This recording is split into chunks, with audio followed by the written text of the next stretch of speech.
Exatamente. O que é experiência, né? Dá tempo de chegarem duas pessoas, pelo menos. Peraí, mãe, começou aqui. Né, geralmente, quando a gente começa assim, a gente tem mais gente na live do que, tipo, presente nessa chamada do que assistindo a live. Mas acontece, não tem problema. Chamar o pessoal aqui. Pô, vacilo, cara. Eu estacionei o carro na casa da minha avó, mas não subi lá, tinha frango pra trazer pra casa. Vacilei. Não vi a mensagem dela. Aí o motociclista... escuta esse idiota desse Gustavo. Ele pegou meu carro emprestado. Aí ele foi levar o gato aí na tua casa, segunda-feira. Aí ele voltou pra casa e ele manda mensagem 2 da manhã. Pô, estacionei, derrubei uma moto. Eu falei, pô, tu levantou ela, né? Ele, não, pô, eu saí correndo de lá. Eu falei, Gustavo...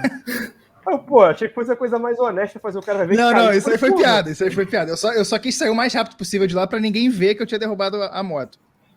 E aí, judicialmente, eu criei um álibi pra eu conseguir alegar que eu não vi. Eu só saí de lá correndo. Mas depois eu voltei e levantei a moto. Eu fiz o que deveria fazer. E botando pilha, né? Eu falei, porra, como cara. Como bom samaritano aí. O cara arriscou o carro, deu algum problema ou tá... eu não vi. O carro não é meu. Não, eu não tive tempo de ver, na real, mas depois eu vi. A próxima vez que eu pegar o carro, eu vi. Mas, cara, foi muito devagar. O problema é que é aquela scooterzinha, cara, uma moto muito leve, encostou. A culpa é da moto. O cara... é sempre da vítima, né, Gustavo? Lamentável. Exatamente. Aí fácil, né, cara? Só um apoio ali, meia boca, né? Não, mas deu gravidade, né? Isaac Newton que criou a gravidade aí, que criou a gravidade. Peraí, mandar mais grupo aqui. Insta também, pra chamar a galera. Não, já deve estar entrando gente aí. Já tem uma pessoa assistindo. Dá um sorrisinho aí. Ai, meu Deus, troquei de guia, peraí. Deixa eu trocar de lado, tá todo mundo do mesmo lado. Aqui, ó.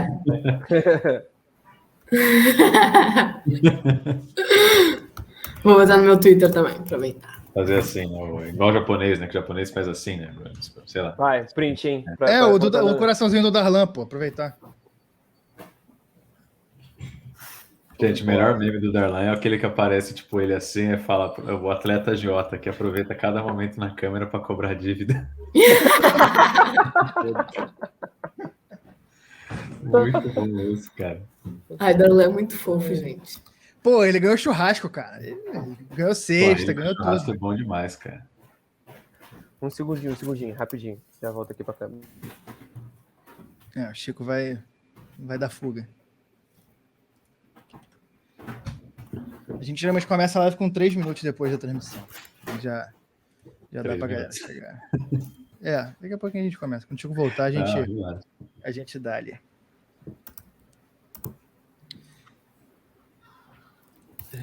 Já botou no Twitter? Já. Eu botei agora. Mandei aí. Muito bom. Pior que ele é mal grandão, tem maior cara de cobrador mesmo. Cara, ele tem 1,90m e 140kg. Cara, o bicho é grande. Gigante fofo. Isso foi engraçado, né? A primeira entrevista dele, que foi quando a galera começou a prestar atenção nele, foi quando ele mandou um abraço pra filha. E ele pediu pro repórter, pô, posso mandar um beijo pra minha filha? Não, ele perguntou antes. A gente tá online ainda? Querido. Cara, o melhor foi o Ebert, né? Sei que o Minuto da Globo é caro. Cara, essa foi demais. Mas posso mandar um abraço? Não, ele começou, o clube que me formou, professor tal, da escolinha tal, não sei o quê, nanana. Aí passou 2 minutos agradecendo. Pô, tanta gente para agradecer, sei que o Minuto da Globo é caro. Coisa mais querida. Muito cara, bom. Isso foi bom demais. Eu tava falando com o Chico, eu tô com a camisa aqui em homenagem ao verdadeiro motivo de existirem Olimpíadas, que é assistir a seleção olímpica de basquete da Argentina jogar. Campazzo aí? Eu vim em homenagem ao principal das Olimpíadas, que é os argentinos jogando basquete. Esse ano, infelizmente, não deu pra Argentina de novo. Mas... Sabe, na Olimpíada Master aí rola alguma coisa, cara. Voltará a dar. Entre safra aí. O único momento que eu aceito torcer pra Argentina é na Olimpíada e basquete. Tirando isso. Pô, coitados, eu fiz o jogo da final da Argentina no Rock, cara. Tomaram uma porrada da Holanda. Porra, eu queria ter visto esse, cara. Eu queria ter visto a final do Rock. Nem vira a cor da bola, bicho. Foi... Duas finais que eu queria ter visto e não vi foi a do Rock e a do polo aquático. Polo aquático eu não vi. Feminino ou masculino? Feminino normalmente não tem muita graça, né? Que os Estados Unidos ganham já desde sempre, né? Não, o masculino que era Grécia Era Grécia e alguém. O feminino foi, acho que Estados Unidos e Espanha de novo. Né? Não, o masculino foi Sérvia e Grécia. E a Grécia perdeu, ainda bem que não vi. Dá umas brigas legais, cara. Não, e briga literal, inclusive, né? Porra. Poxa, piscou algum negócio aqui, ó. Ó, já recebemos comentários elogiosos aos convidados. É o Chavas, é o Ricardão, é o Chavasco. E aí, querida? Pra ver, velho. O pessoal já elogiando os convidados aí. Não, nossa, fãzaço de wrestling aí. Manja muito. Putz, veio pelo Sérgio, tamo mal. É só um quarto que vale a pena, viu? Metade com certeza não vale. A gente pode afirmar de começo. Não, a Renatinha vai provar seu valor. Fodemos, Chico? Eu tô aqui, vambora. Então, simbora. Aí a gente começa a gravação do podcast per se, e aí depois a gente volta para comentar com o pessoal se alguma coisa aparecer. Cara, peraí, deixa eu pegar água. Esqueci, é importante. Boa, inteligência rara. Porra. Aí eu fui buscar um suco, um café que eu tinha pedido aqui, que aí o pessoal demorou pra caramba e chegou agora, mas pelo menos eu estarei cafeinado. Pronto, foi. Bora. Vamos.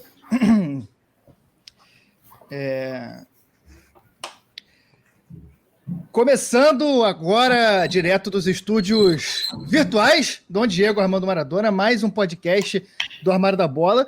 Hoje um episódio especialíssimo, a gente vai desviar um pouquinho aqui da nossa pauta para comentar de Jogos Olímpicos. Vamos falar de um momento muito especial, que é assistir os Jogos Olímpicos, e esses Jogos Olímpicos em específico, jogos pós-pandemia, jogos em ano ímpar, jogos sem torcida, sem público, toda uma dinâmica diferente, jogos muito emocionantes, né? Foi difícil a gente passar essas 2 semanas aí sem a companhia do lenço, porque era motivo para chorar dia e noite.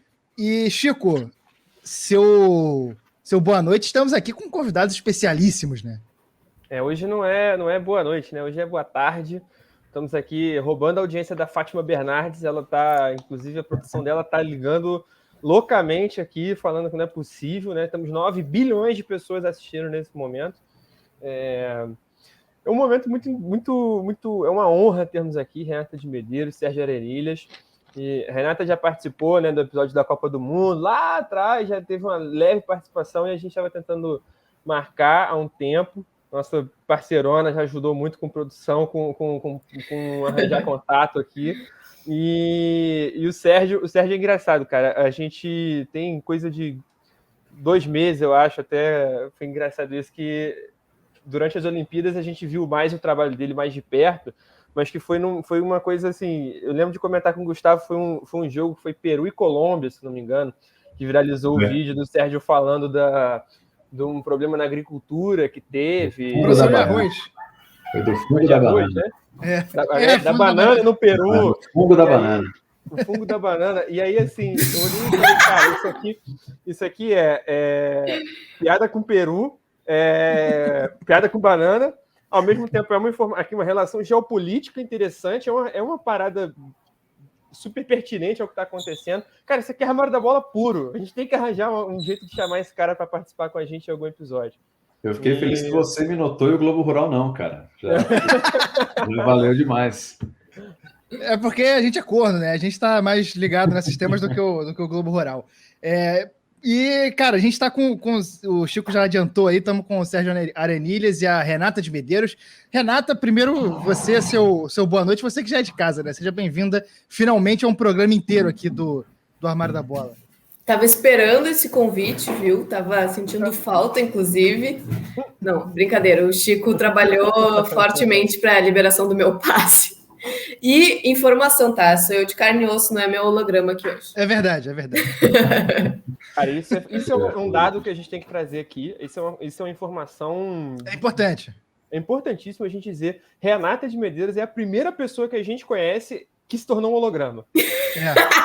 Eu diria, eu arriscaria dizer que é o maior holograma, o mais importante holograma do jornalismo brasileiro. Eu arrisco dizer sem medo de errar. Não é exagero cravar isso, não. Da cultura a gente começa a pegar porque tem a Princesa Leia, tem o Tupac que às vezes aparece aí nos lugares, mas do jornalismo brasileiro eu acho que dá pra gente cravar. E é importante dizer que é você e não o holograma, porque eu tava lembrando uma história da minha avó, que uma vez estava com a minha mãe no restaurante e o Murilo Benício estava lá. E ele estava com um cabelo diferente por causa do personagem, e minha mãe falou: mãe, olha o Murilo Benício ali, mas ele tá com cabelo diferente. Aí minha avó perguntou: é o Murilo Benício mesmo ou o personagem que tá aqui no restaurante? É bom a gente fazer essa diferenciação aí. E pô, Sérgio, brigadão pela presença. Seu boa noite oficial agora. Eu já vou começar com uma pergunta que você, cara, uma das sensações das Olimpíadas junto do skate, né, cara? Você teve o privilégio e talvez, não sei se você vai dizer pra gente se foi sorte também de te escalarem para narrar o skate e a sorte de você ter tido uma química muito boa ali em transmissão com a Karen Jones. Eu queria que você conversasse com a gente um pouco sobre como foi a sensação de abrir o skate nas Olimpíadas, narrar a primeira medalha do Brasil. Mas pelo que já foi demais. Mas, assim, não esperava que fosse ser de alguma forma um destaque dos jogos, ou que eu, no meio de tanta gente, fosse ter algum reconhecimento, né? Além ali da cobertura como um todo, né? Teve skate, mas, enfim, acabei, felizmente, tendo uma valorização legal da Olimpíada inteira, né? E, não, cara, não foi coincidência, na verdade. A coincidência foi, realmente, essa química que a gente teve na transmissão. Eu, a Karen e o Rony. O Rony eu já tinha feito evento com ele, em 2019, a gente tinha feito um campeonato no Rio de Janeiro, o STU Open, mas a Karen foi a primeira vez e de cara bateu, assim, foi um negócio muito louco, e ela é sensação das redes, né, ela surfa muito bem nesse terreno, então também ajudou muito ajudou muito ela, ajudou muito a transmissão, acho que deixou o tom muito mais solto. Mas o skate, na verdade, começou em 2017 para mim, 17. No dia depois do meu aniversário, fui fazer um evento pela primeira vez, o evento foi online, na transmissão do GE, né? Foi na casa do Rony e a Karen ganhou a competição feminina, né? Eu até brinquei na transmissão que foi legal, que os três estavam ali comigo, os dois, né? Eu com ele e com ela na transmissão. Mas foi o primeiro evento que eu fiz de skate. Na vida eu já gostava de moleque, mas enfim, nem imaginava fazer, acompanhar Apex Games, etc. Mas também longe de ser um expert ou algo do tipo, não que eu seja hoje também. Mas a partir daí começou a rolar uma... Oi?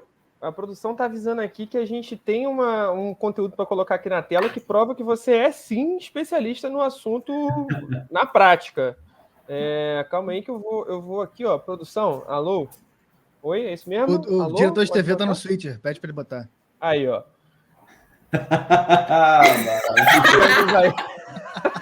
Maravilhoso, cara. Esse grande momento aí...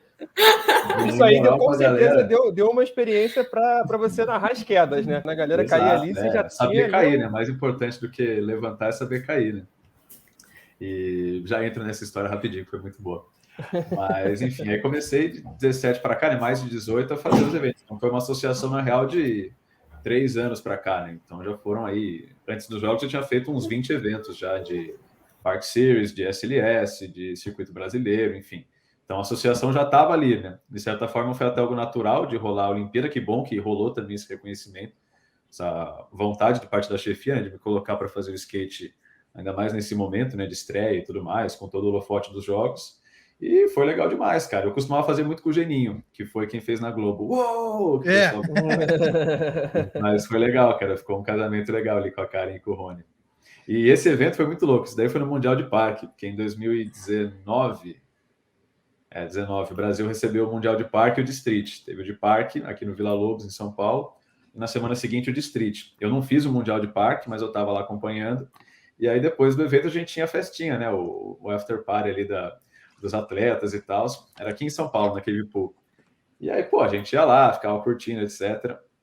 E aí, pô, tinha um baita bolzão lá, né, cara? Esse daí que eu atuei.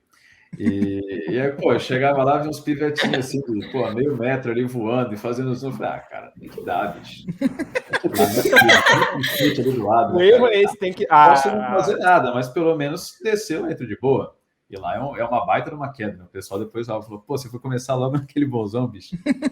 E aí eu tava lá com o Murilo Pérez, né? Que, pô, parceiraço meu também da seleção. Eu falei, cara, vamos aí, vamos dropar, não sei o quê. Eu acho que esse dia eu tava de tênis, porque teve um dia que eu tava de chinelo, assim, sem chance. Aí eu falei, não, vou dropar, bicho, vamos aí. E o Murilo metendo mó pilha. O Murilo é um diplomata. Ele, não, cara, é acreditar, você tem que acreditar, bicho. Tem que usar como você que vai, bicho. E, pô, nesse rolê tava lá, tinha a galera da Red Bull, então, pô, tinha o Felipe Camargo da escalada, tinha o Lucarelli do vôlei, geral ali, o Murilo metendo uma pilha, vai, mano, acredita, não sei o quê. Vambora, acreditei. Mas você não acreditou em mim. Mas assim, o vídeo parece que eu me arrebentei, né? A galera depois ficava, tipo, o negócio começou a circular no Mundial de Street semana seguinte, a galera chegava lá em Diara, as meninas, tipo, pô, você tá bem, cara? Pô, tudo bem? Eu falei, não, cara, não teve nada, não teve nenhum ralado, nem nada. Mas, enfim, infelizmente, né?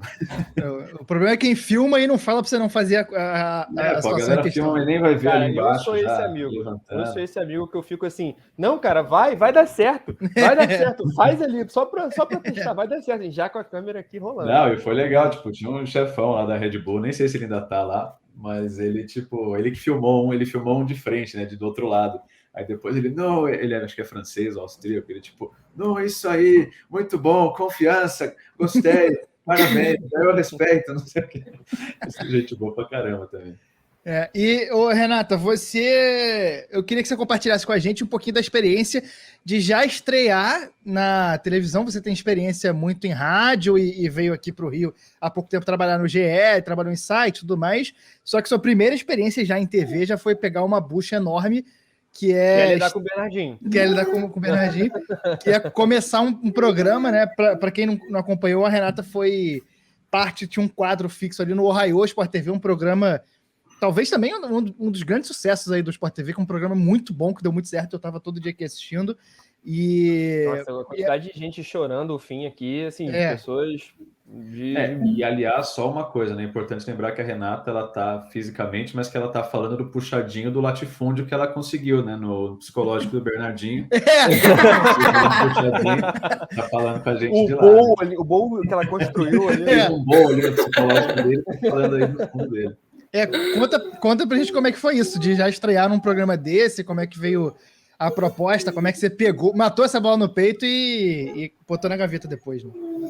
Foi bizarro, porque assim, os meus chefes sabiam que né, tinha esse convite, e aí começaram a ajustar a escala, porque eu ia trabalhar em outro horário. Eu ia fazer, acho que das 7 da noite, ou das 9 até 5 da manhã. Tipo, era madrugada total, assim, das Olimpíadas. E aí, tá, beleza, a Renata participa, a gente só precisa ajustar a escala dela e depois falar com ela. Só que não avisaram isso para a editora-chefe do programa, que me ligou atucanada, ou muito agitada. Conheci essa gíria, eu conheci. Tinha um regionalismo agora. Muito atucanada, agitada, assim. Pedindo a privatização, alguma coisa assim. Botando junto com o governo, esse tipo de coisa. Bom, aí ela assim, governando São Paulo. Tu que é Renata e tal, não sei o que, sim. Então a gente tem que marcar contigo para tu vir aqui.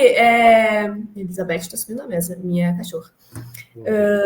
Para testar figurino e pra gente fazer o teste e gravar o piloto e tal. Primeira reação que eu tive. Tem certeza que é Renata de Medeiros, não é Renata Mendonça que tu tava querendo falar? Porque, tipo, ligou falando uma linguagem da TV, assim, eu não tava sabendo de nada, e ela já marcando uniforme, não sei o quê. Bom, eu sei que eu só concordei com tudo. Tá, beleza, vou estar aí e tal, não sei o quê. Conta comigo. E aí chamei meu chefe no Zap lá, rapidão. Coisa linda. Agora a audiência vai 1 bilhão. Botou um bicho fofo desse, olha a cara dessa. Mamãe. O armário da bola é favorável à interrupção de animais, né? Eu tive que retirar o meu gato Galeano agora há pouco da imagem, e quanto mais animal aparecer, melhor, já que os dois apresentadores são 2 animais, né? Como já mencionado. Ai, que horror. Bom, mas aí só falei pro meu chefe, olha só, me ligou a Fernanda Kalash aqui me dizendo isso. Eu só confirmei, mas agora eu quero saber do que se trata, né? Daí, então vai ser um quadro fixo no Ohio, o programa da Olimpíada, apresentado pelo Barreto e pelo Bernardinho. Eu já fiquei, putz, não tenho roupa para isso. Quando exatamente? na semana anterior à Olimpíada. Tipo, não tinha tempo para eu me preparar psicologicamente, sabe? Era chegar lá, literalmente, vestir o fardamento e entrar em campo. Então, cheguei lá, botei o uniforme, a gente já gravou o piloto, tudo isso em questão de 2, 3 dias, e o piloto foi um dia antes da estreia. Nossa. Então, assim, tudo que tinha dado algum problema técnico, porque o holograma tem muito disso, né? Todos os dias eles tinham que calibrar lá a minha altura, enfim, tudo para aparecer recortadinha certo lá no outro estúdio, né? Então, e também para o pessoal saber esse bastidor, por que um holograma? É isso que eu ia perguntar. A Elizabeth apareceu com um brinquedo. Por que um holograma, né? Revista de disco, isso aí, né? Ela tá entrando no clima olímpico. Clima olímpico. A Globo tem basicamente 3 sedes do jornalismo aqui no Rio de Janeiro, né? Uma no Jardim Botânico, que é do jornalismo sério. Né? Você estava na Barra e eles estavam no Jardim Botânico, entendi. Não, eles estavam no Projac. Porque era um estúdio. Como teve a pandemia, né? 1/3 só da equipe foi para Tóquio, da equipe da Globo que estava programada para ir.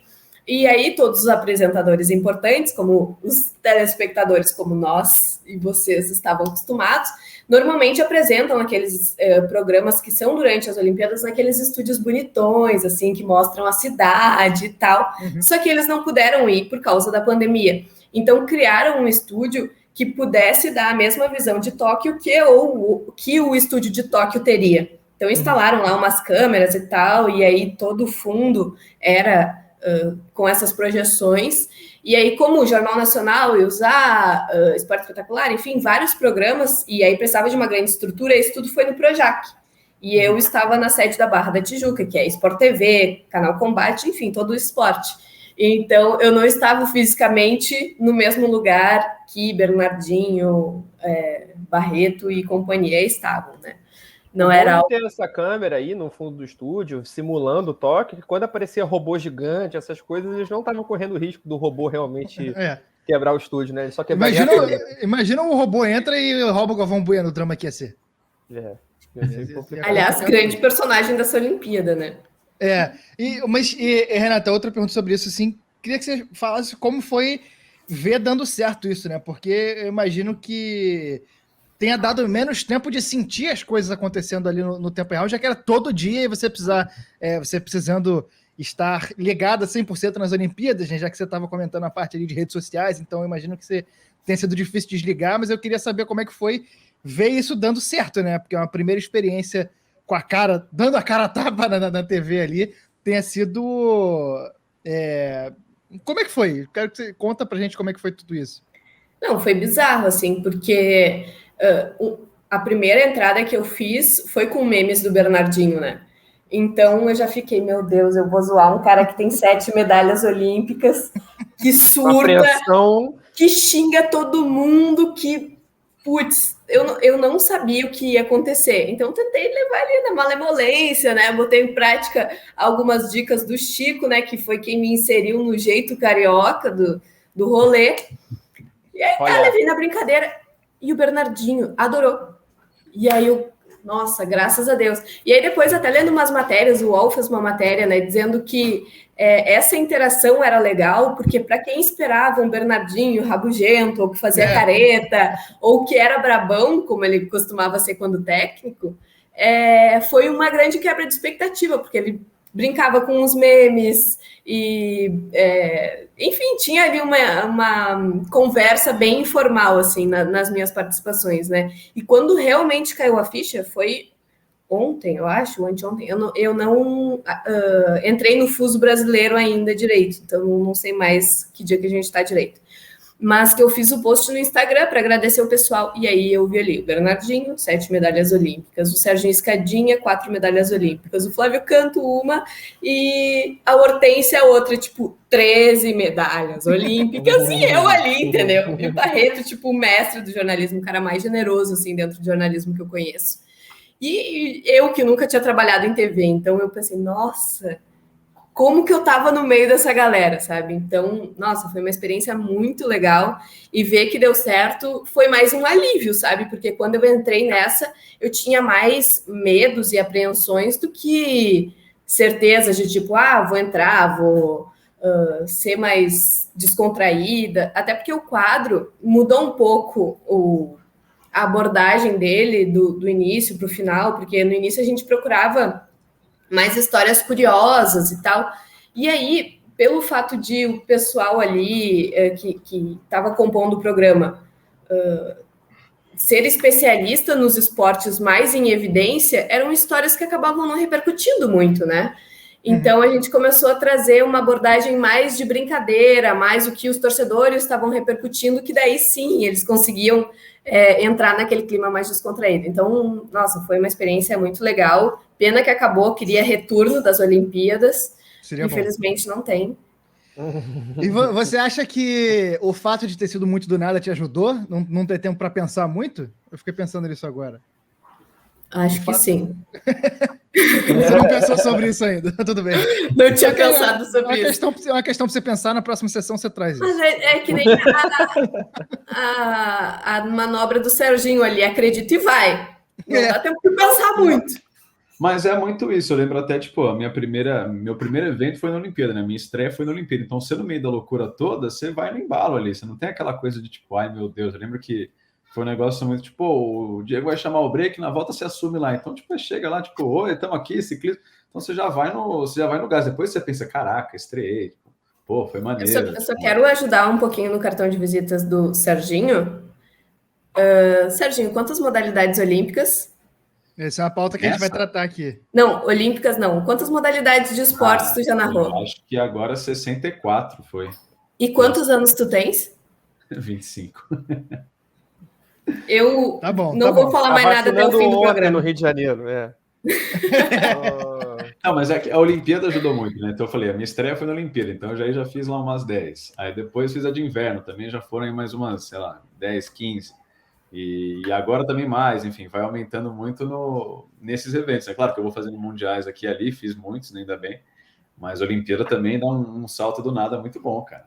Fiz uns mundiais aqui e ali. Tipo... 25 anos, gente. Em segunda Olimpíada, 25 anos. Pelo amor de Deus. Moral. Fenômeno. Se contar de inverno é a terceira, né? É, verdade. Teve a da juventude também. Então, Olimpíada por Olimpíada seriam 4, mas, tipo, verão 2. Ele tem mais Olimpíada do que anos entre Olimpíadas. Exato. Não, o que eu queria falar, mais ou menos nessa pegada do que o Gustavo estava falando de assim, né, de você talvez não perceber durante o que você está fazendo, o que você está realizando ali. O Gustavo puxou para o lado pessoal, eu queria ouvir também do Sérgio, que narrou muita medalha. Como que é a sensação de narrar um momento histórico, sabendo que é um momento... Tipo assim, se você sabe, você consegue ter na hora a sensação do quão grande ou bate um pouco mais depois. Assim, você vê a primeira medalha do Brasil ser no skate, o Brasil... não só a medalha do skate, mas outras medalhas também que cara, toda medalha para o Brasil é muito importante, né? Assim, a gente tem alguns esportes que a gente tem um pouco mais de tradição, vôlei, o futebol, mas assim, cada medalha é uma história, né? Cada medalha é uma trajetória, cada medalha é um conjunto de personagens ali que levam aquilo. Eu queria perguntar como que é você narrar isso ao vivo, ainda que do Brasil, ainda que não ao vivo presencialmente. Como que é narrar isso? Você tem a dimensão na hora? O tamanho daquilo ali, ou bate depois? Como é que é isso?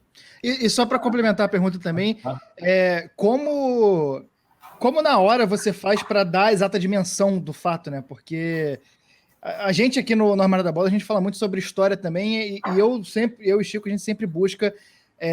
a gente tem a preocupação de não tentar ser maior do que o fato, não tentar fazer com que as palavras sejam maiores do que o fato. Como é que você dá essa medida durante a narração, no calor do momento, né? Que eu imagino que, pra gente, falando do negócio 30, 40 anos depois que aconteceu, já é difícil, e eu fico imaginando no momento ali que tá acontecendo da emoção, de segurar a emoção. Queria saber como é que é isso. Cara, primeiro pelo do Chico, assim, tem e não tem dimensão. Então, tipo, eu cheguei. É difícil você ter um evento no Brasil, qualquer que seja, que você saiba que você vai fazer alguma coisa. Eu não sabia a cor da medalha, mas enfim, a gente sabia que havia alguma coisa e o que viesse ia ser comigo. Então, independente de quem fosse, se fosse a Pâmela, se fosse a Raíssa, se fosse o Pedro, enfim, qualquer que fosse. Então, foi muito louco, assim, na preparação.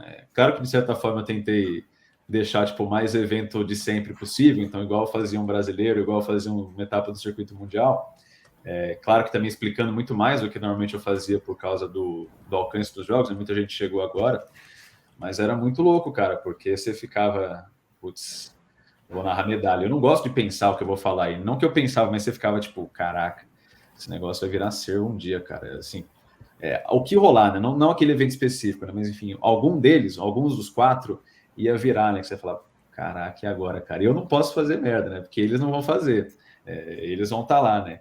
Então tem essa preocupação de primeiro com agora, de deixar quem tá vendo ali, pô, entendendo o que tá acontecendo, quem são aqueles caras, aquelas meninas, tipo, a dimensão, que nem você falou daquilo, mas tinha muito essa tensão do tipo, chegar já sabendo que vem alguma coisa, que eu até falei na transmissão, eu acho que talvez tenha sido o evento de maior favoritismo do Brasil na história, assim, porque você tem eventos que você sabe, tipo, pô, Renatinha é campeã do mundo, fulano ali já foi não sei o quê, então você tem ali, mas normalmente você tem vários caras.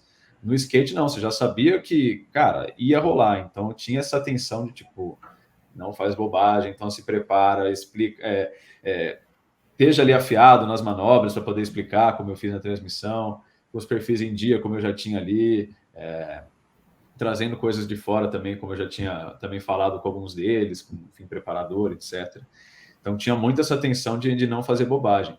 Só que assim, nessa dimensão do tipo, eu sei que vai ser um negócio grande, eu sei que vai rolar, eu sei que eu não quero fazer bobagem, quando rola, a repercussão é muito mais louca, né? Depois da transmissão da medalha da Raíssa, cara, foi um negócio de louco, assim. Eu já tinha feito, por exemplo, um título mundial do Brasil no atletismo, que foi uma coisa super inesperada e super bacana, e deu uma repercutida, e tipo, porra, legal. Mas a repercussão da fadinha, cara, é um negócio que eu nunca tinha visto, de tipo, tanto do momento, de mensagem para mim, de mensagem, tipo, dentro da TV também, de gente que estava coordenando, de chefia que viu, tipo, foi uma repercussão realmente tipo, muito louca, assim, isso sim, eu não conseguia nem imaginar. Então é muito louco você conseguir ter uma calma, um distanciamento de, cara, nem vou pensar muito, porque senão eu vou ficar meio bitolado aqui pensando. Então, tipo, tá tudo feito, vai chegar na hora, vamos embora, vai dar certo. E no fim rolou, porque, por exemplo, o Kelvin é um cara super regular, já tinha feito várias provas dele no circuito mundial e sabia que ele era um cara regular, mas foram poucas competições dos jogos. E o Kelvin não é um cara tão midiático como a Raíssa foi, né? Que o cara da padaria e a tua avó sabiam que tinha uma menina de 13 anos competindo na Olimpíada. E rolou, e foi legal, primeira medalha.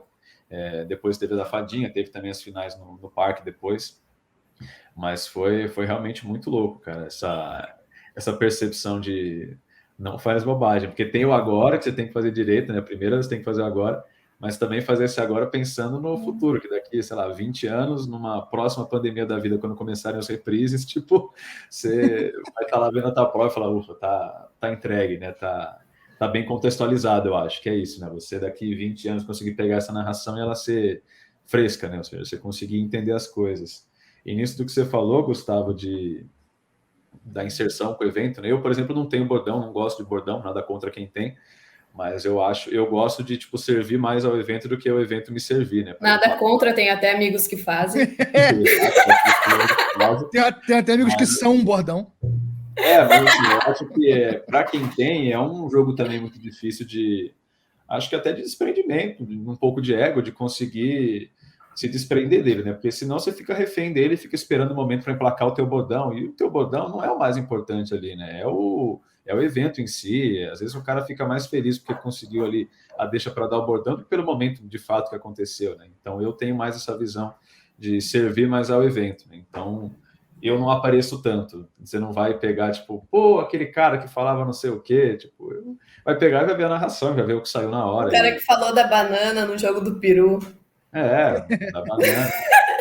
Teve essa. Eu posso perguntar também para o Serginho? Óbvio. Ô, Serginho, tu falou que se preparou e que tu sabia a dimensão do evento, em que nenhum momento o narrador poderia ser maior do que aquilo, mas que tu buscou várias informações. Mas o quanto a espontaneidade da Karen te quebrou, assim, de qualquer planejamento?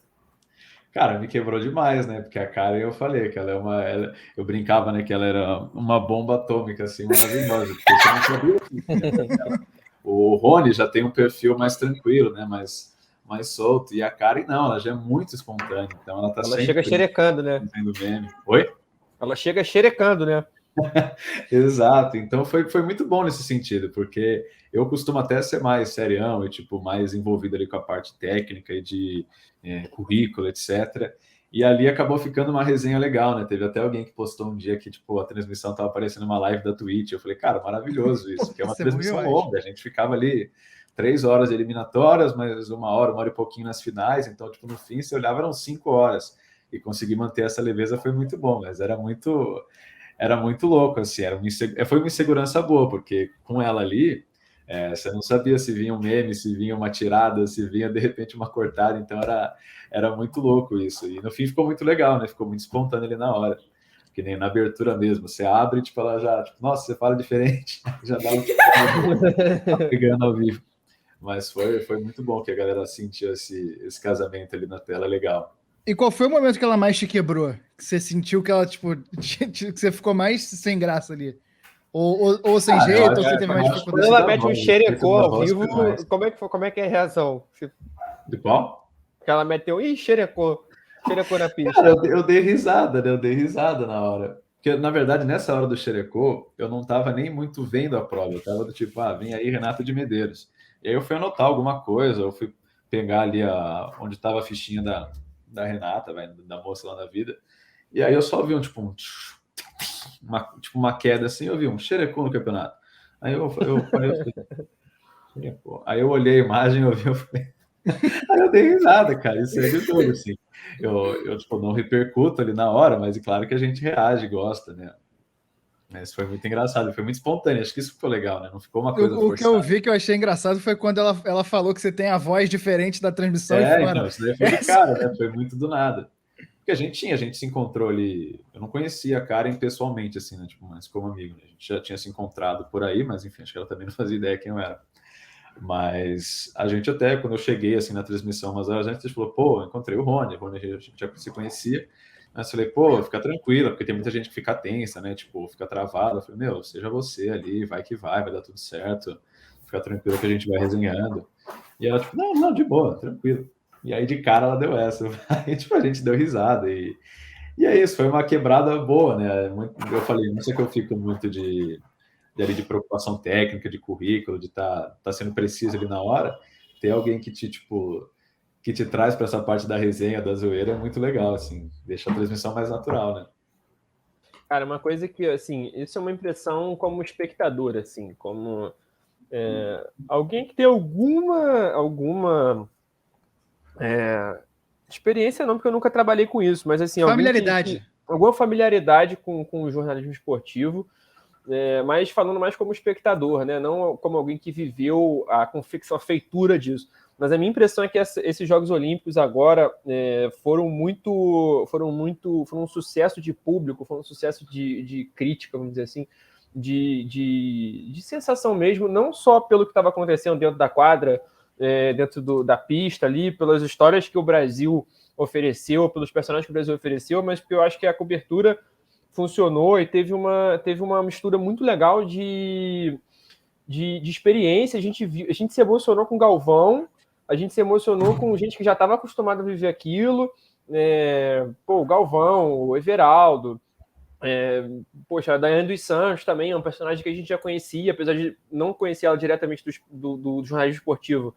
É uma personagem que a gente já conhecia, mas para a gente ver também uma mistura muito legal com gente mais nova, né? O Sérgio já narrou a Olimpíada em 2016, mas acho que teve outra dimensão, né? Realmente. Outra dimensão maior, exatamente. A Renata também, no Ohio, a Karen, mesmo que a gente estava falando com o personagem, eu acho que, cara, foi uma mistura muito legal, com um carisma muito natural, uma sensação...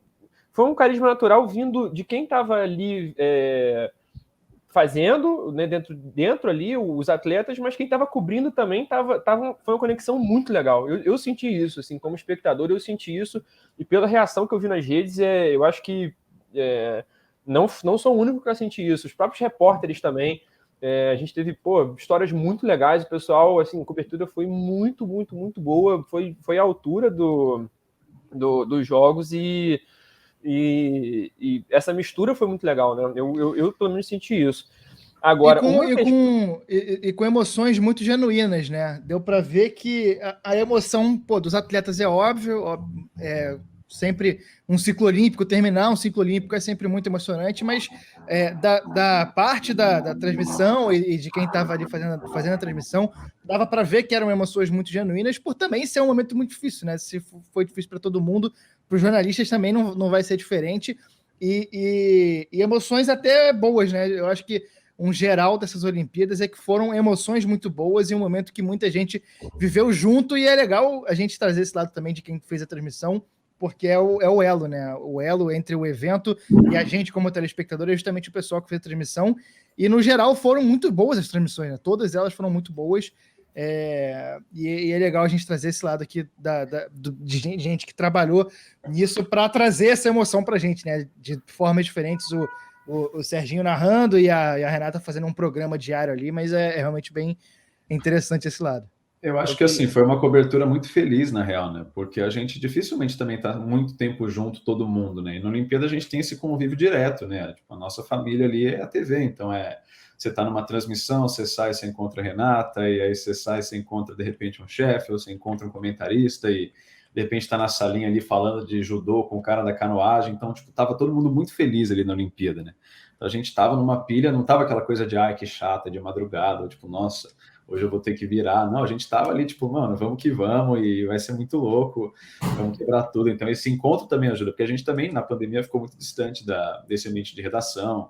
A Renata mesmo, né, tinha ido muito pouco, né, para a redação antes dos jogos. E eu também, eu costumo ir muito para o Rio, né, para os estúdios, fui poucas vezes na pandemia, então tá ali no meio de todo mundo, naquele ambiente, você acaba entrando muito na pilha ali, você fica no 220 e aí chega no ar, acho que isso transparece também. Eu acho que a Olimpíada tem esse fator diferente, que não é aquele evento que você chega, faz e acabou. Você está vivendo ali 3 semanas, basicamente, o evento. Então foi um negócio muito feliz, ainda mais com toda a tensão, raiva desse ano todo aí no Brasil, tipo, era um desligamento necessário até, acho que pra gente, que acho que a gente nem imaginava também. Imaginava que fosse ser legal, que fosse ter coisas bacanas. Vai estar uma galera lá, mas assim, uma vez que junta todo mundo, é um rolê muito bacana, sabe? E como é que foi isso para você, Renata? Antes de dizer o que eu acho sobre isso, um bastidor, assim, o que eu achava incrível é que eu passava pelo menos 10 horas por dia lá na redação, ou por madrugada, né? E aí o Serginho também, narrando as coisas de madrugada, e aí às vezes ele tinha um intervalo, ia lá, sentava perto, porque tinham pouquíssimas pessoas na redação, né? Então, vamos ver tal prova junto. Daí, cada vez que o Serginho aparecia, era uma surpresa diferente para mim, que eu perguntava, e aí, o que tu fez hoje? Aí era tipo, tiro, canoagem, não sei o quê, sabe? Badminton. A canoagem eu fiz, o tiro eu já não digo o que eu fiz, né? Eu botei no... Bastidor, podemos contar, Serginho? Pode. Caiu no colo do Serginho a transmissão do tiro. Isso ele me contando, né? Daí fui lá, tinha 5 minutos, pesquisei e tal, não sei o quê. 15 tiros para cada um, beleza. Aí começou os tiros. A primeira série é de 5, agora, beleza, agora são 10, os últimos 5 da série. Terminou os 15 e o cara lá, vai tiro, e não terminava de atirar. Eu não entendia quantos tiros eram. Então, isso também, depois até o Serginho pode falar, porque como são muitas modalidades e muitos canais, às vezes entre uma modalidade e outra cai no teu colo uma que tu não tinha se preparado para narrar, porque afinal tu tem 3, 4 horas para ficar numa transmissão, tu vai se preparar muito para aquela. E aí uma que caiu ali no intervalo, tu nem sabe as regras, assim. Então depois talvez seja algo legal para o Serginho compartilhar. Mas sobre o que o Gustavo estava falando, assim, de como a cobertura foi legal. Acho que tiveram 2 elementos principais, assim. É até algo que a Amanda Kesterman, minha grande amiga aqui do Rio, falou, que, assim, às vezes não é a história do pódio que vale a pena.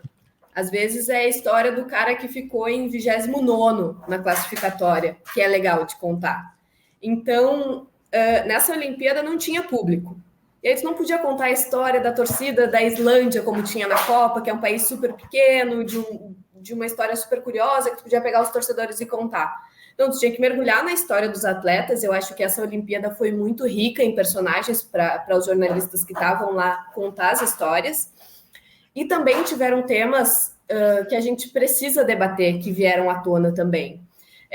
Como representatividade feminina, que a gente viu as Olimpíadas das Mulheres no quadro de medalha para o Brasil, por exemplo, a representatividade negra, que a Daiane deu um discurso emocionante, né, nas medalhas da Rebeca, dizendo o quanto aquilo era importante, porque foi um esporte proibido para a população negra, e o quanto aquela medalha da Rebeca representava por ser uma mulher negra que tinha conquistado. A gente pôde narrar também um título de um atleta não binário. Sim. Ou seja, que não se identifica nem com a figura masculina e nem com a feminina. E quantas pessoas puderam ter contato com esse tema, estudar o tema e entender que isso existe. Eu, por exemplo, vivenciei sobre esse tema uma conversa com o Petkovic, sabe? Eu ali me arrumando para entrar no ar, e aí entra o Pet, daí eu estava conversando com o Conrado, que foi o narrador dessa transmissão, que tinha The Queen, né, em campo, e eu, parabéns por ter abordado isso e tal, não sei o quê, e aí o Pet entrou, mas como é que funciona? Mas o que essa pessoa pensa? E aí a gente explicou, e aí a reação do Pet, nossa, que difícil deve ser para essa pessoa não se identificar, nem como homem, nem como mulher. E o cacete, o Pet tá refletindo sobre isso, sabe?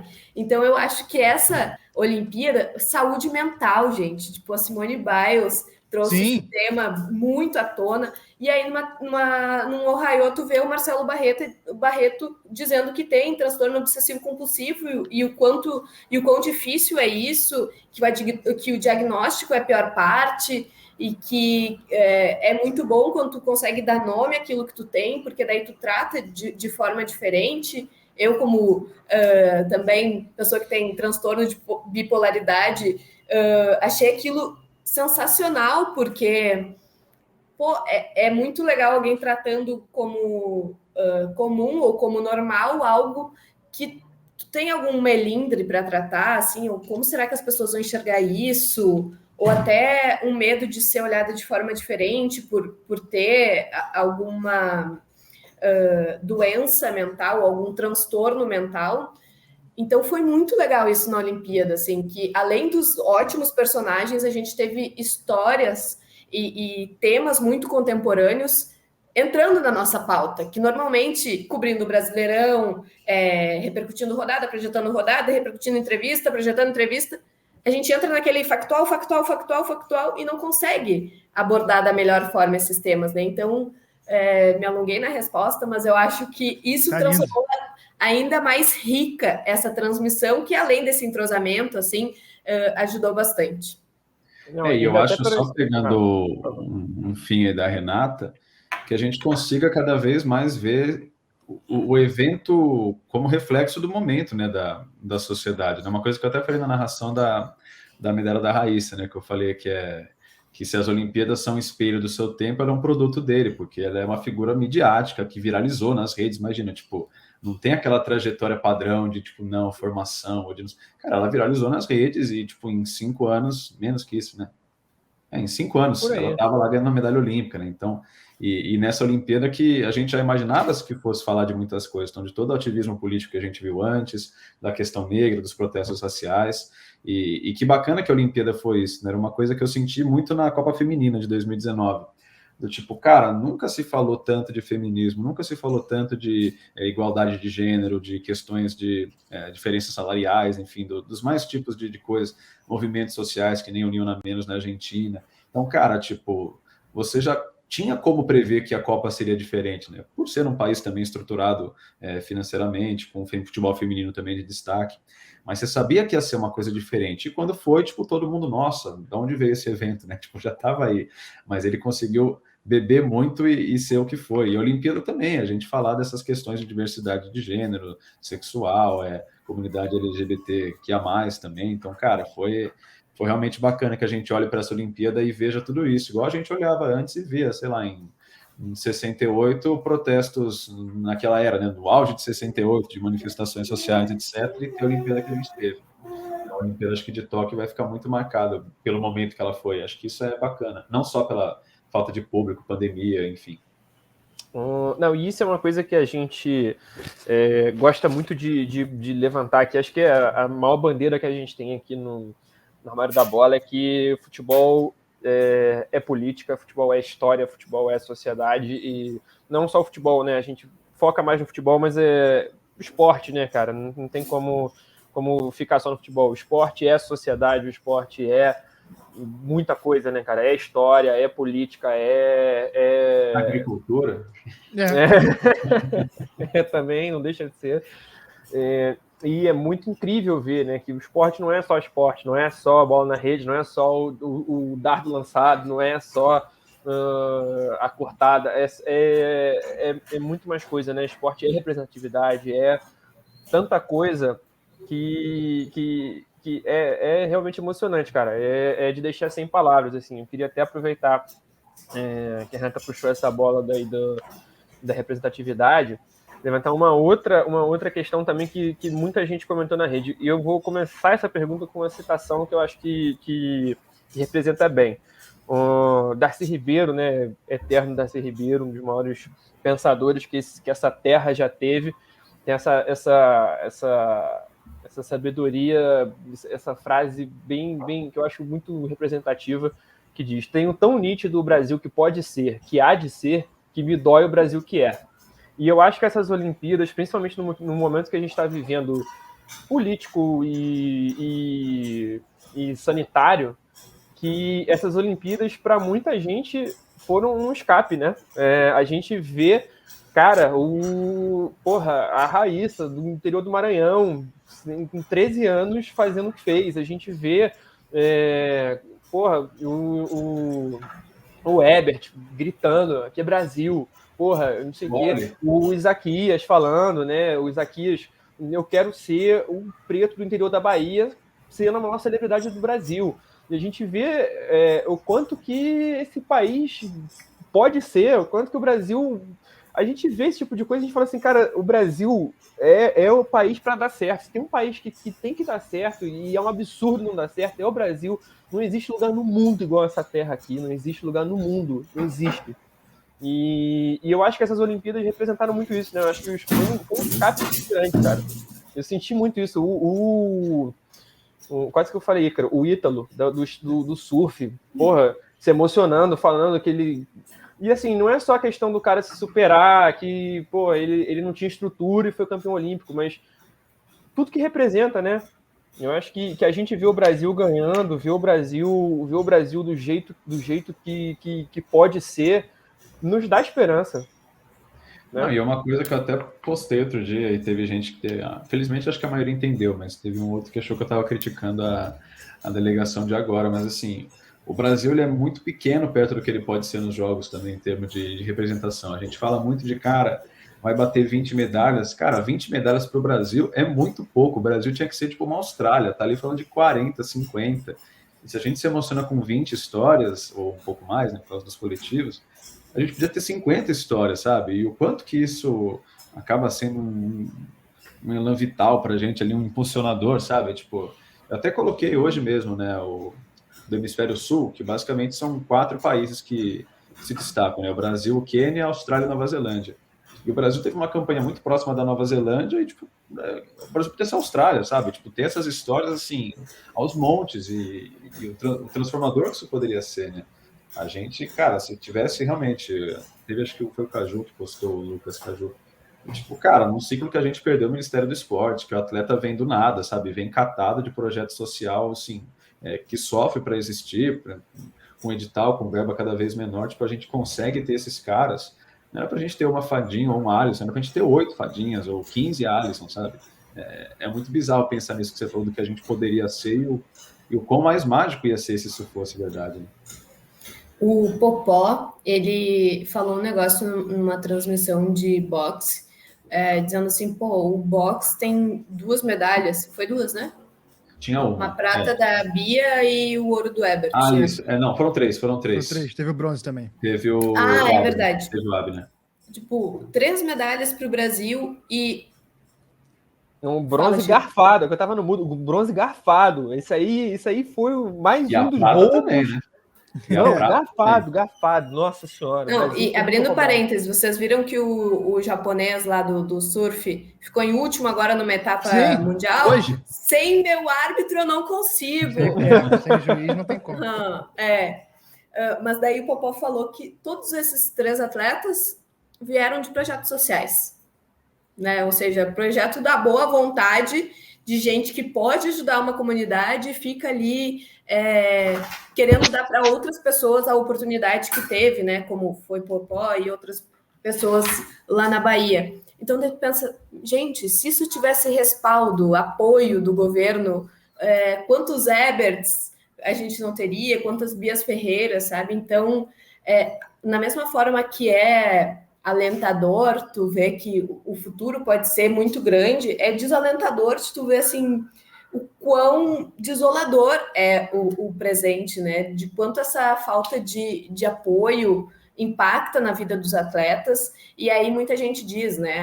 O problema não é a falta de investimento, o problema é a falta de projeto.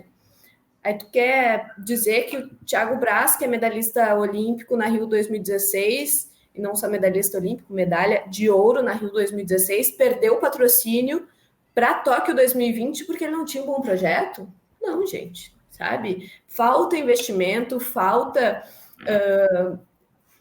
um planejamento de que esporte não forma só atletas, esporte forma cidadãos. Esporte forma pessoas melhores, trabalha o senso de coletividade das pessoas, trabalha a saúde das pessoas, e isso tem que ser projeto de política pública. Não tem que ser projeto do fulaninho que quer ajudar a comunidade para o cara que passa amanhã no colégio ter um entretenimento à tarde. Não é só isso. E assim, que bom que existe isso, porque se não fosse isso, não existia nada.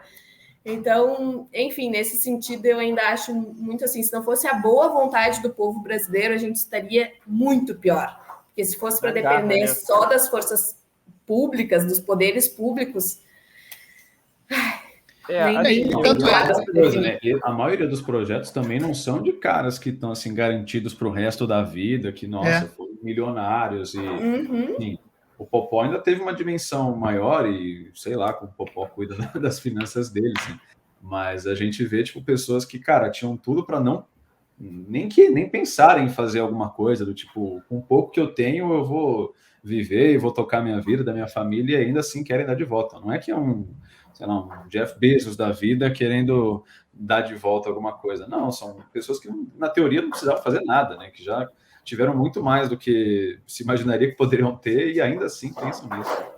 Não, e a gente vê o impacto voltando, porque, tipo assim, a pessoa fala, mas aí ia gastar não sei quantos mil por mês para o cara ir lá ganhar a medalha e pronto. Não é isso. A gente vê que isso volta para o Brasil, volta para a comunidade, volta para o local ali, né? O Ítalo, por exemplo, voltando para o Rio Grande do Norte, o impacto que isso teve no município de onde ele vem, o Isaquias construindo o centro de canoagem lá na Bahia, e assim, e aí cada um desses é uma semente, e assim, o projeto do Isaquias, ele não vai, pode ser que nem forme um cara que daqui a 4 anos vai ganhar uma medalha de ouro para o Brasil, que todo ano vai ter um cara do centro de formação do Isaquias ganhando medalha de ouro. Mas as dezenas de crianças, dezenas de jovens que estão se formando ali, não necessariamente no alto rendimento. Não precisa, o esporte não é só alto rendimento, né? Esporte, como a Renata falou, é coletividade, é saúde, é muita coisa, cara. É economia mesmo. O esporte. Aí o cara vai sair dali, pode até não se tornar um grande medalhista olímpico, mas aí ele vai para outra cidade, vai construir a escolinha dele lá, que vai ajudar, aí ele vai ganhar o dinheiro dele ali, vai movimentar a economia de outro lugar, vai formar outro. Cara, é uma cadeia, né? Um ciclo. O esporte não é só alto rendimento também. E um retorno que a gente teria, pensando da maneira mais pragmática possível, se quiser pensar só em termos de números, investir em esporte na infância é mais barato do que investir em saúde daqui a 50 anos, quando a pessoa tiver... quando a gente vai tendo uma sociedade cada vez mais... que pratica cada vez menos esportes e cada vez mais sedentária, a gente vai conseguindo investindo mais cedo no esporte, a gente vai tendo uma sociedade cada vez mais saudável, no sentido de que mais esporte e mais saudável de cabeça, porque o esporte é saúde mental também, né? A gente praticar esporte, botar a cara no sol, movimentar, adrenalina, toda essa questão que a gente sabe que o esporte traz para a gente, e são investimentos baratos se você botar no papel vendo o retorno que ele vai ter, o retorno que isso dá para a sociedade em questão de saúde, em questão social, de você ver as pessoas que você evita de levar para o crime, quando você coloca esses projetos sociais em comunidades menos privilegiadas e mais pobres. A questão de você criar uma sociedade, né? Quantos amigos a gente não fez, nós 4 aqui, que somos pessoas voltadas ao esporte, quantos amigos a gente não fez através do futebol? Eu e Chico, quantos amigos a gente não fez, eu e ele jogando bola em todos os 4 cantos aqui do Rio, qualquer pelada que chamava a gente ia. E o esporte... um monte de convidado aqui, a gente conheceu jogando bola. Exatamente. É uma questão que o esporte tem essa questão sociável e de saúde, e que é um projeto que, quanto mais vertical ele for, melhor. Se a gente tiver insumos que o Estado brasileiro, isso não tem que nem ser questão de governo, isso tem que ser política de Estado, né? O Estado brasileiro tem que dar insumos para que esses projetos não sejam coisas localizadas, porque hoje a gente consegue dar nome a esses projetos. O Instituto Geração, a Sogip em Porto Alegre, o projeto do Popó em Salvador, Reação, verdade. Então, assim, a gente consegue dar nome a esses projetos de tão poucos que eles são. A gente torce muito para que na frente a gente tenha projetos que a gente não consiga, sejam tantos que a gente não consiga nem nomeá-los de cabeça. Né? Não, isso que você falou de... Cara, um exemplo muito básico, a Raíssa agora, cara. O que um evento ali, tipo, mudou em buscas de skate, de gente querendo, tipo, de gente, sei lá, vendo um skate e se imaginando, lembrando da Raíssa, sabe? Tipo, uma coisa básica, um evento, uma medalha, básica, assim, tipo, um baita feito, mas, enfim, uma exposição, tipo, mínima de muita gente que nem conhecia o quanto que isso fez a diferença, e num esporte que ainda assim, é um esporte bem, digamos, empírico, né? Você tem uma proximidade social ali muito, muito fácil, que você pega o skate, vai andar, enfim, sem pensar em alto rendimento. Mas muito marginalizado também, né, Serginho? Também, exato. Então, uma coisa, cara, você pega ali um pedaço de madeira, 2 rodinhas, 4 rodinhas e, cara, vai mudar o mundo, sabe? Igual a Raíssa fez. Então, tipo, o quanto que uma coisa pequena já fez a diferença. Imagina se pensar em estruturar natação, atletismo, enfim. Eu tive um exemplo, rapidinho, eu até falei no outro episódio que a gente fez do encerramento das Olimpíadas. Eu tenho 2 irmãs pequenas, né? Uma que tem 10, a outra fez 6 no final do ano passado. E aí eu fui visitar, elas moram com meu pai. Aí eu fui visitar semana passada, e aí eu cheguei na porta assim, do apartamento, tinha uma bicicleta, não sei o que, e um skate. Aí eu entrei lá, não sei o que, tô conversando com ela, e aí, Antônio? Não sei o que, e aquele skate ali. Eu nem terminei a frase, ela falou: você viu a Fadinha, não sei o que, a Raíssa, não sei o que. Já veio falando, eu falei: aí, pronto, tá plantado. Efeito Fadinha.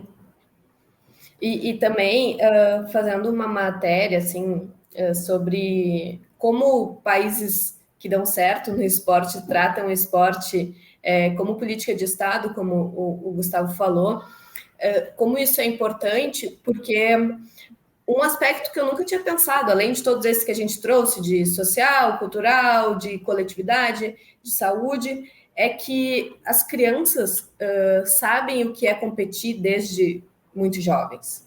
Então, sei lá, nos Estados Unidos, por exemplo, meninas e meninos jogam futebol juntos até 10, 11 anos, que é quando eles entendem que as valências físicas ainda são iguais entre meninas e meninos, então não tem por que separar. Então, eles têm competições desde, sei lá, 8 anos, e assim vão, quando chegam na idade olímpica, né, sei lá, 18, 19 para cima, eles já sabem o que é ganhar, o que é perder, o peso de uma competição, que atrás de uma competição vai ter uma rotina mais rígida de concentração, de nutrição, que é algo que os nossos atletas, às vezes, acabam tendo contato apenas no ciclo olímpico, né? Então, isso também é muito importante, o peso psicológico que isso gera nos atletas, de eles chegarem lá em Tóquio e os brasileiros, agora vem a medalha, tem que vir. E essa cobrança, assim, olha quantos atletas a gente viu pedindo desculpas depois de não ganhar medalha, sabe? Cara, é a sociedade brasileira que tem que pedir desculpa para essas pessoas por não dar todo o aporte adequado, sabe? Então, acho que isso também é muito importante, de tu ter essa carga de saber ganhar, mas principalmente saber perder, né? Psicologicamente. Então, pô, como o Chico falou, né? O que poderia ser o Brasil se a gente apoiasse e incentivasse o esporte desde a infância das pessoas, outro país, se a gente comparasse ao atual. É isso, né? De não se sentir em dívida com nada, né? Uma coisa que você via muito na China, por exemplo, de nossa, perdão ao grande líder, que a China tem um modelo de esportivo até bizarro, né? Se você chega a ser cruel, né, Serginho? Cruel, de recrutamento, de treinamento, assim. Estava até vendo agora a questão de Paralimpíada, né? O quanto que a Paralimpíada da China também mudou a relação com a pessoa com deficiência na China, porque era uma pessoa escondida, assim, esse cara, de repente, ela foi trazida para um protagonismo e teve que performar, enfim. Mas essa questão de dívida que você tem, não, na verdade, você faz um investimento, cara, se for medalhista, ótimo, se não for, tá tudo bem também, sabe? A gente também não precisa ter essa preocupação de formar medalhistas, claro que a gente quer ter resultado, né? Ainda mais a partir do nível de investimento. Isso que a Renata falou, no começo, a iniciação tem que ser lúdica, tipo, é a menina que vai no clube com os pais e tem não sei o quê, ou ela é boa, então já começa a encaminhar para aqui, já tem um pouquinho mais de aperfeiçoamento, mais para frente já pensar de repente em competição, para aí sim você ter determinados níveis de cobrança, mas não na criança de 15 anos de, você tem que medalhar, tem que ser. A Raíssa competiu leve, acho que isso foi muito bonito e que bom que foi, porque senão você acaba com a pessoa, cara. A própria Biles, a Biles está com quanto? 24, eu acho. Mas ela estava ali estourando com 20, começou com 15, cara, a gente não pode ser uma máquina de moer gente, sabe, o esporte, né?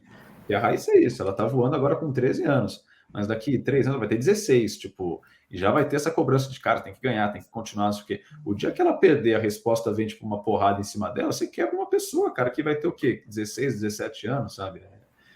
Não pode ser essa máquina de moer gente, a pessoa se sentir em dívida. Tipo. Para mim, a melhor resposta da Fadinha, que assim representa o espírito olímpico e o que ela estava fazendo ali, foi que o Kiko perguntou para ela, né? Por que você dançou tanto dela? Porque eu estava me divertindo, eu estou fazendo o que eu mais amo. É isso. É isso, né? é isso. É isso. A medalha olímpica, ela vai ser a ponta do processo, né? A ponta que a ponta do processo, mas que não representa, a consequência é que não representa necessariamente o sucesso, né? O sucesso, ele vem antes, o sucesso vem com uma sociedade mais inserida com o esporte servindo mais a sociedade para ajudar de diversas formas e ajudar a melhorar, né? Ajudar a sociedade a ser mais inclusiva, trazer mais gente junto.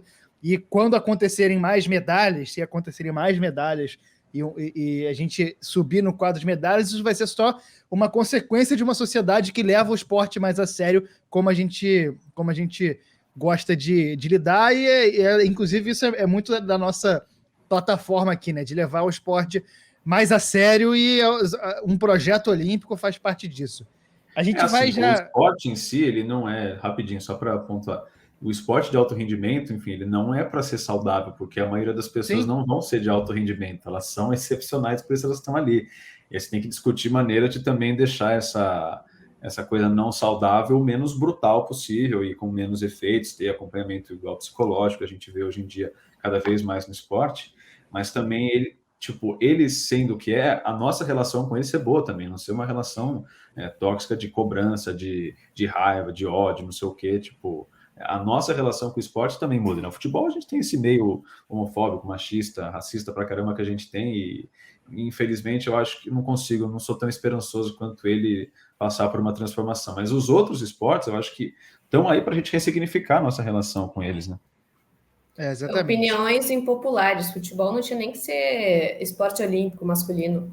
Eu concordo. É a discussão que eu acho que nem o feminino, eu acho que o futebol tinha que sair assim, o feminino tem um baita evento para ser bombado, tipo de 4 em 4 anos, e, enfim, você abriu o mundo para isso. O masculino também muitas vezes está ali pouco se lixando, pensando, chega à final, ótimo, se não também fracasso, etc. Vai botar um futsal, vai botar uma outra coisa se quiser botar, mas eu acho também que ali na Olimpíada ele se presta muito pouco no todo. É uma discussão que é boa, inclusive, para a gente ter, mas em outro momento a gente, infelizmente, vai chegando ao final desse episódio aqui do podcast do Armário da Bola. A gente... É isso, pô. Falaram que era 3 horas aqui. Já tô, pô. Por mim. Liberei a agenda inteira hoje. A gente teremos outras oportunidades, vamos fazer. A gente queria agradecer demais a participação de vocês dois. E queria passar uma última pergunta também para vocês falarem de como foi trabalhar nesse horário difícil, né? Trabalhar num outro fuso horário. E aí eu já queria encaminhar essa pergunta e pedir para vocês se despedirem, divulgar o que vocês quiserem divulgar, redes sociais e tudo, começando pelo Serginho e depois a Renata faz. Pô, primeiro sigam a Renata, vale muito a pena. Mas que é isso, obrigado a vocês pelo convite, pela parceria aí, acompanhando, torcendo de longe. A Renata também, publicamente, pela parceria de sempre, agora nos jogos. Mas foi gostoso demais, cara, foi muito bom. A Olimpíada é o que a gente trabalha para isso, né? A nossa vitrine é a Olimpíada, então tá ali de alguma forma aparecendo, se mostrando, sendo reconhecido é demais. Então, o horário a gente esquece, volta, dorme depois mais e tá tudo certo, mas a lembrança que fica é muito boa, isso que vale. Renata. Minha vez? Não, do horário, né?